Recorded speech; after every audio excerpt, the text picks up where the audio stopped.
HighBridge, a division of Recorded Books, presents Autumn in Venice, Ernest Hemingway and His Last Muse, by Andrea Di Robilant. Read by P.J. Ochlan. Prologue. In the autumn of 1948, Ernest Hemingway and his fourth wife, Mary Welsh, traveled to northern Italy and visited Venice for the first time. They had not planned it that way. Their initial intention, when they had sailed from Cuba, was to disembark in the south of France, drive across Provence, and head on to Paris. But a mechanical failure forced the ship to dock in the port of Genoa. Hemingway had known the city well in his youth. It was from Genoa that he had sailed home on the Giuseppe Verdi after World War I, and it was to Genoa that he had returned several times in the 20s, both on assignment as a young reporter and on holiday with his first wife, Hadley Richardson. As Hemingway set foot on Italian soil, old memories resurfaced, and a longing to see the country took over. He and Mary set off on a serendipitous journey that took them to the lake region in Lombardy, then on to the Dolomites, and finally down into the Veneto and to Fossalta di Piave, the little town huddled on the southern bank of the Piave River, where Hemingway had stared death in the face on the night of July 8, 1918, a brash kid from Oak Park, Illinois, 2 weeks away from his 19th birthday. Fossalta is no more than 15 miles from Venice as the crow flies. Young Hemingway never had a chance to visit the city. He was injured only days after reaching the front line. He finally managed to see it, 30 years later, arriving with Mary on a clear moonlit evening. Venice was all he had hoped for and more. Absolutely goddamned wonderful. Hemingway was less than a year shy of his 50th birthday. He hadn't published a novel in nearly a decade and was struggling with a rambling manuscript. Critics considered him an author of the past. The new young writers coming out of World War II were getting all the attention. His marriage offered few pleasures. Indeed, the trip to Europe was at least in part an attempt to revive a languishing union. On this score, the first few weeks in Italy looked promising. Hemingway was in excellent form, and Mary had rarely seen her husband in such a pleasant mood. But in early December, things took an unexpected turn. At a duck shoot in the lagoon, Hemingway met and fell in love with Adriana Ivancich, a striking 18-year-old just out of finishing school. Hemingway later wrote that when he saw Adriana the first time, he felt as if lightning had struck. A hackneyed expression he probably would never have used, except perhaps in the original mythological sense, as a way to underscore his helplessness in the face of the gods' capricious deed. Lovely, seductive, mischievous Adriana became Hemingway's muse in the most classical sense.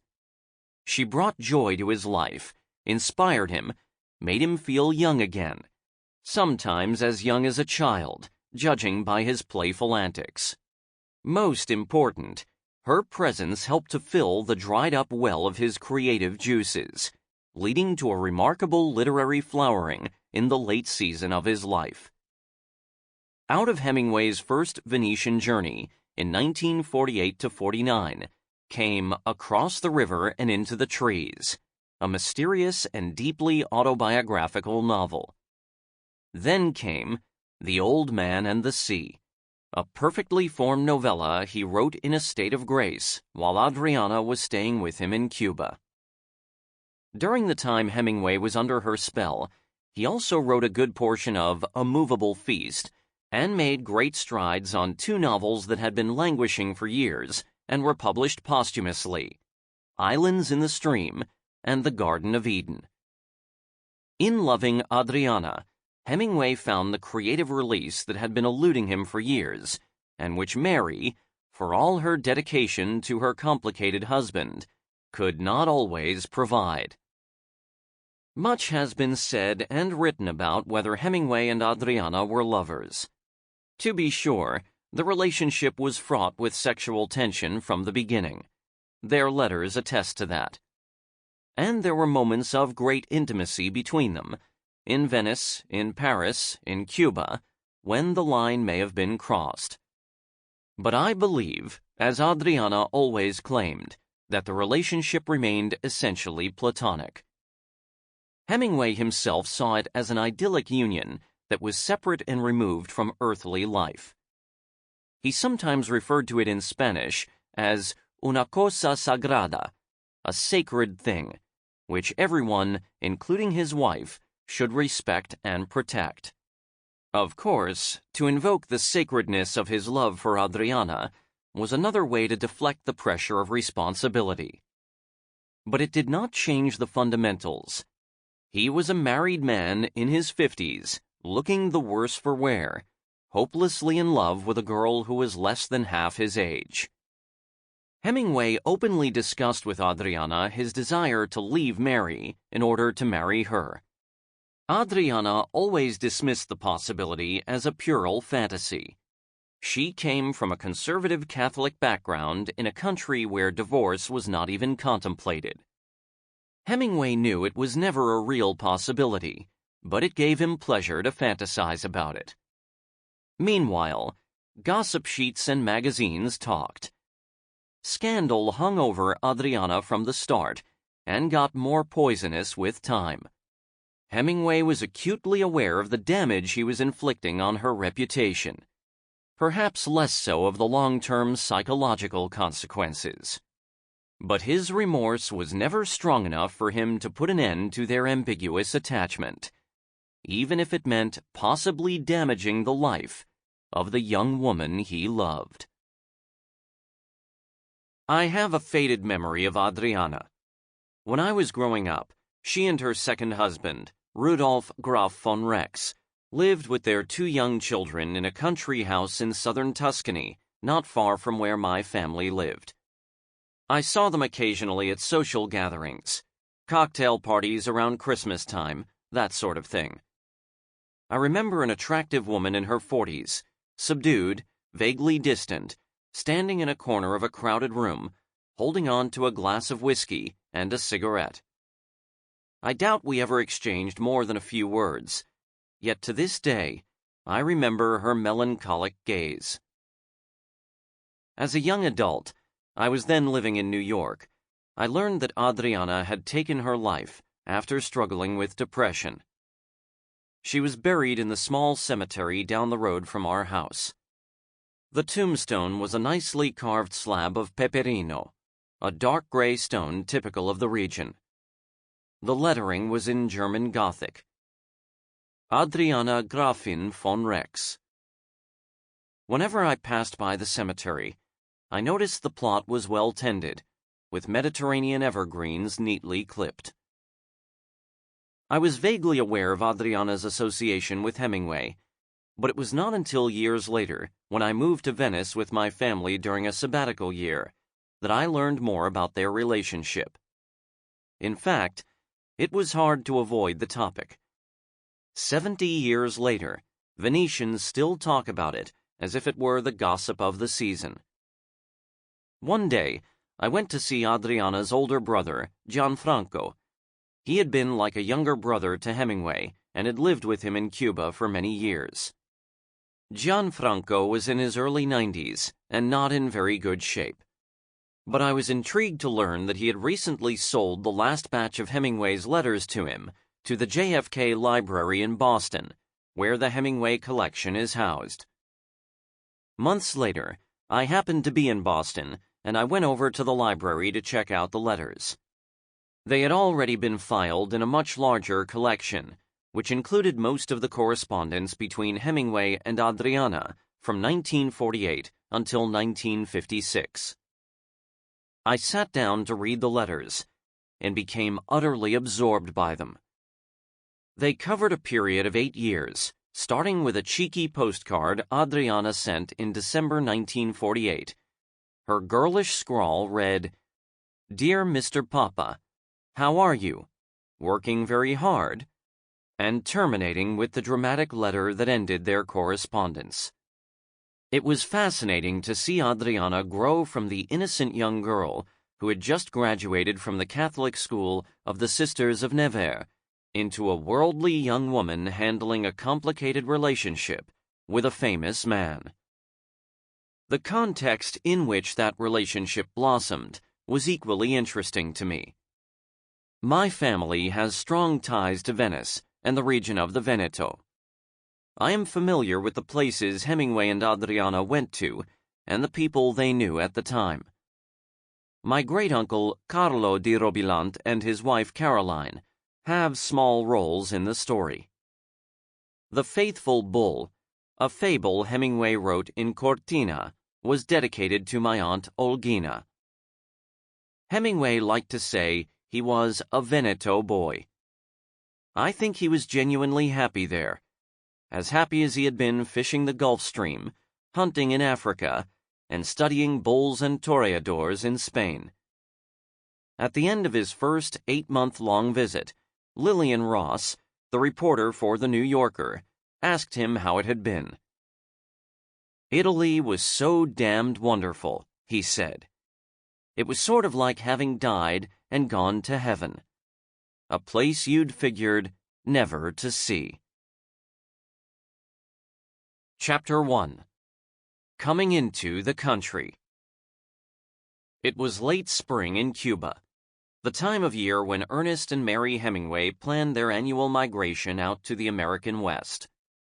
Come September, hurricane season would be moving in on the island, and they liked to be on the road by then, heading across the country for a few months of bird shooting in Idaho. But this year, Hemingway could not get excited about the trip. He complained the place had changed and was all cluttered up with Hollywood people.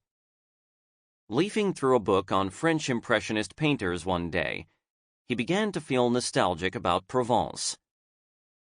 "Why not cruise Cézanne country in the fall?" he suggested. Mary liked the idea very much.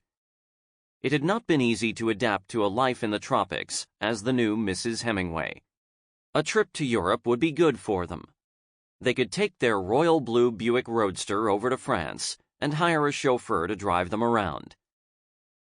Down at Havana's harbor, Mary fell for the Jagiello, a sturdy German-built ship awarded to Poland after the war and based in Genoa. On board, she found Polish officers and an Italian crew. "It is clean, airy, cheerful, apparently solid and good in any sea," she reported. The ship was on its way to Europe, but would be back at the end of the summer. The timing was perfect. Captain Jan Godetsky, a friendly chap with a smooth round face and a sharp nose like Pinocchio's, agreed to haul the big Buick onto the foredeck, and the deal was sealed. On September 6, 1948, the Hemingways bade farewell to the staff at Finca Vigía, their rambling stucco house in the village of San Francisco de Paula, and drove down to the port of Havana with 30-some pieces of luggage. Their closest Cuban friends and a few diplomats from the U.S. Embassy joined them at a small farewell party aboard the ship. John Dos Passos was also there. He and Hemingway had had a falling out at the time of the Spanish Civil War, Hemingway accusing his old friend of betraying the Loyalist cause out of political naivete. They hadn't seen each other in years when Dos called out of the blue to say he was in Miami and could he come over to visit. It was really not a good time. The boat was leaving in 3 days, and the Hemingways were packing and making last-minute arrangements. But Dos came over anyway, and he and Hemingway had a long talk over drinks at the finca. Though it didn't really fix things between them, they shared memories of the good times they had spent together in the 20s in Paris, Pamplona, Gstaad, and the south of France, where the Hemingways were now headed. After a final round of abrazos, the guests disembarked, and the Jagiello was finally off.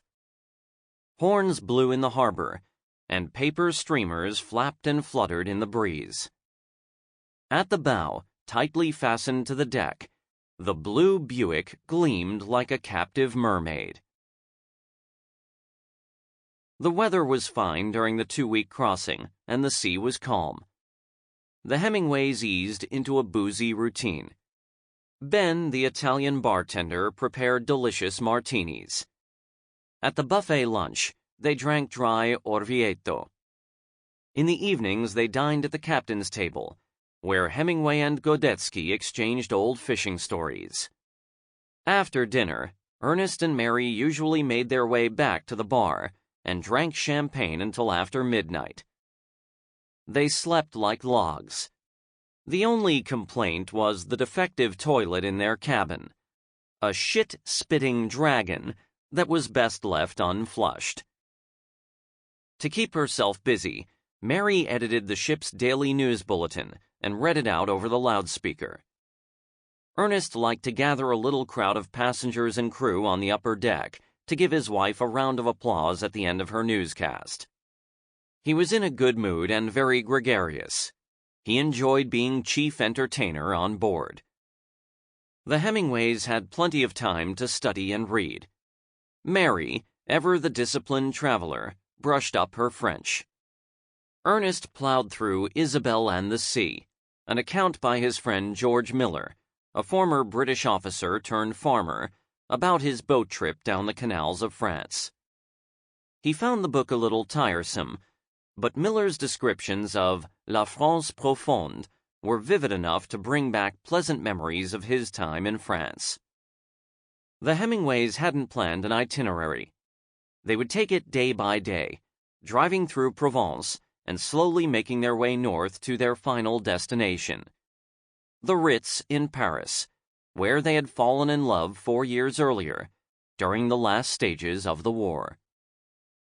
Hemingway had met Mary in London in 1944, when he was covering the young bomber pilots flying out of RAF stations for Collier's.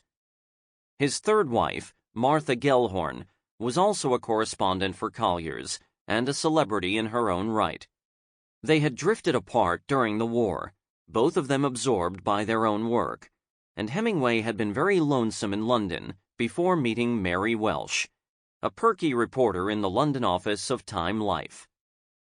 Mary was married to Noel Monks, an elusive Australian journalist with the London Daily Express, who was away covering the war. Hemingway was very insistent from the start. He told Mary he wanted to marry her the same day her former beau, Irwin Shaw, introduced him to her at the White Tower, a fashionable London restaurant. "Don't be silly," she replied. "We are both married, and we don't even know each other."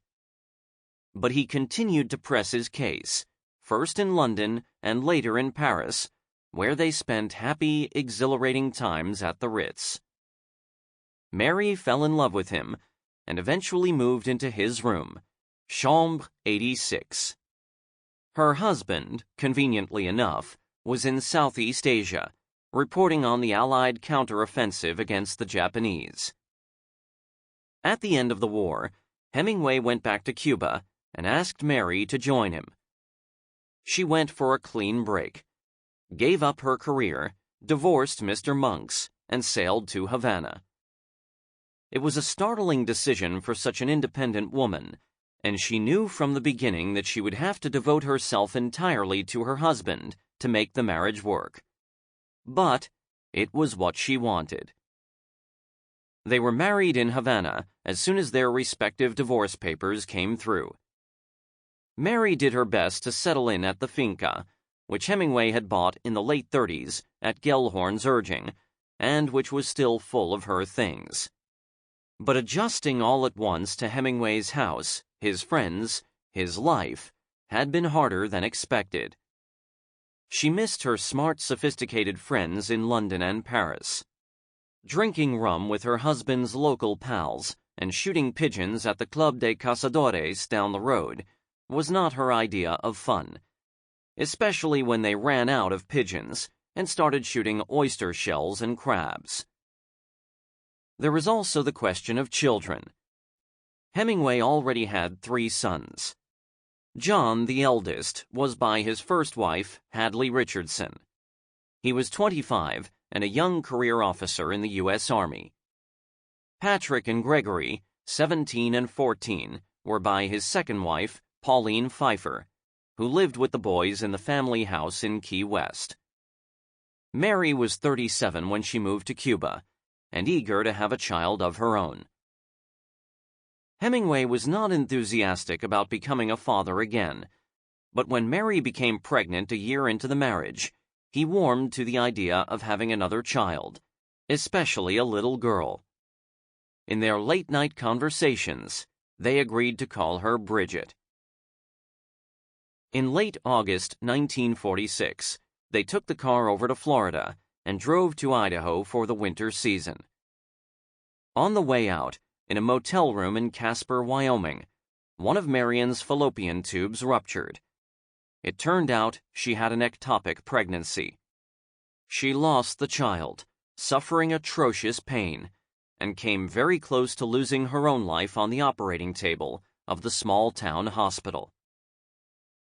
In the spring of 1947, Mary had barely recovered from the physical and emotional trauma of her miscarriage when life at the finca was again thrown into turmoil.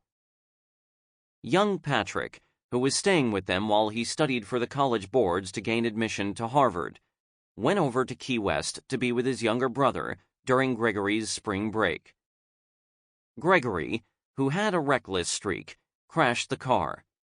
He was underage and driving without a license. Patrick was with him. He hit his head and suffered a severe concussion. But it was only once he was back at the finca that the effects of his head injury manifested themselves. He drifted into a state of increasing confusion and eventually had a complete breakdown. Bedridden for weeks, he moved in and out of consciousness. Hemingway kept vigil at his son's bedside, sleeping on a mattress. Pauline flew over from Key West. Mary, meanwhile, traveled to Chicago to assist her father, stricken by prostate cancer. "Longing for the day when we can get back to our own fine life," she wrote to her husband. But after more than a year of marriage, it sometimes seemed to Mary that her life with Hemingway hadn't properly started. Patrick recovered over the summer, took his exams, and was accepted at Harvard. Life gradually returned to normal. To celebrate the end of the ordeal, Hemingway bought the Buick, with its fine red leather seats, and drove it out to Sun Valley in the autumn. Mary joined him, and they spent the winter in a rented cabin in Ketchum. While Hemingway worked every morning, Mary took her first skiing lessons on Dollar Mountain and embraced the sport with enthusiasm. At the end of the winter, they returned to Cuba. They were seldom alone. Guests were always passing through. Meals were often crowded. There were also fine fishing trips along the coast of Cuba on the Pilar, Hemingway's beloved boat. And Mary was excited about the new lookout tower they were building next to the main house. But managing the household, while at the same time making sure all her husband's needs were tended to, was a tiring occupation that afforded little gratification. With so many friends to entertain and amuse, Mary later observed, "He simply didn't see me in the landscape. I did not like it, but I could not invent a situation which would correct it." Hemingway's frustration with his writing made it even harder for Mary to get along with him. This was an especially challenging time in his career. Not yet 50, he was already having to stare back at his long-established canon, which included his 3 classic novels, The Sun Also Rises, A Farewell to Arms, and For Whom the Bell Tolls, and of course the short stories. Soon after his return from the European theater of war, he had embarked on an ambitious project, a monumental trilogy about the war by air, sea, and land. By the early summer of 1948, he had over 900 pages in longhand. But he was struggling to give the book a proper shape, and the writing did not satisfy him. He knew what the critics in New York were saying. He was a writer of the past, and his best stuff was behind him. So he was determined to write a really big book, big enough and good enough to beat back the young writers who had come out of the war. In May of that year, Norman Mailer, the 25-year-old wunderkind of the American literary scene, had published his war novel, The Naked and the Dead. It had rocketed up to the #1 spot on the New York Times bestseller list. And there was talk of another big war novel soon to be out, The Young Lions, by none other than Mary's ex, Irwin Shaw. Back in the spring of 1944, Hemingway had just walked away from their table at the White Tower when Shaw had turned to Mary and said, "Well, it's been nice knowing you. You off somewhere? A monopoly has just been born, you dummy. You're off your rocker." But Shaw had been right.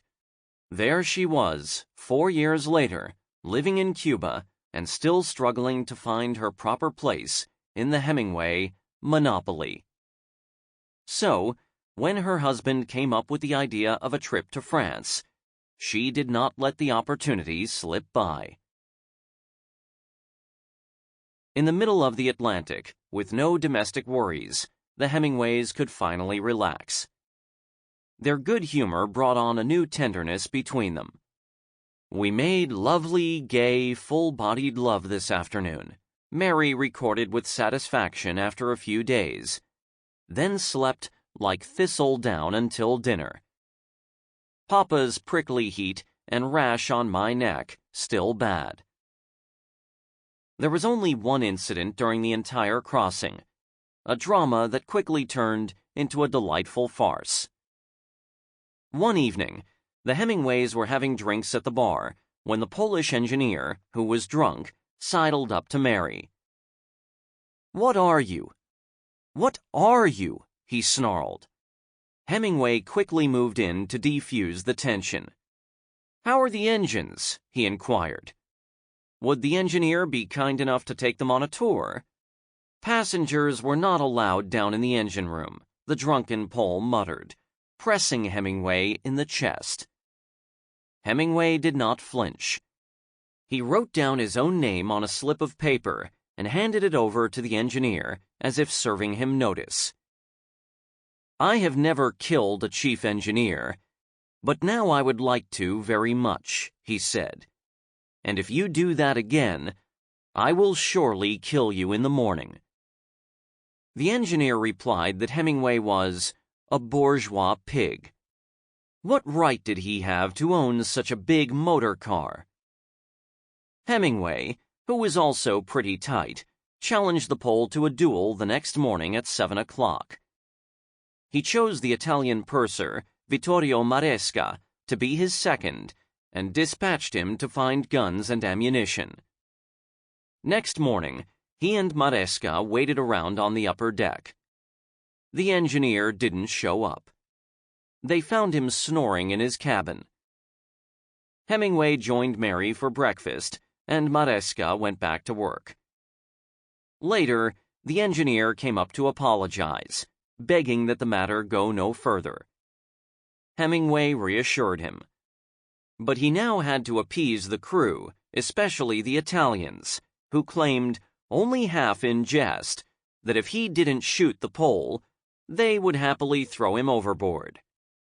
In the end, Hemingway and the Italians sat down and composed a tirade against the drunken engineer. It all ended in good fun. On September 18th, the Jagiello reached the island of Madeira, and Hemingway disembarked to stretch his legs and wander through the fish market with Mary. 2 days later, in Lisbon, they read the newspapers for the first time in 2 weeks and had an aperitif at a cafe in the busy harbor. The next day, they sailed past Gibraltar into the Mediterranean. On September 23rd, they were in sight of the French Riviera. The plan was to get off at Cannes, but the hydraulic pump connected to the rudder broke, and the captain decided it was too risky to maneuver near the small wharf. So the Yagiewo. Sample complete. Ready to continue?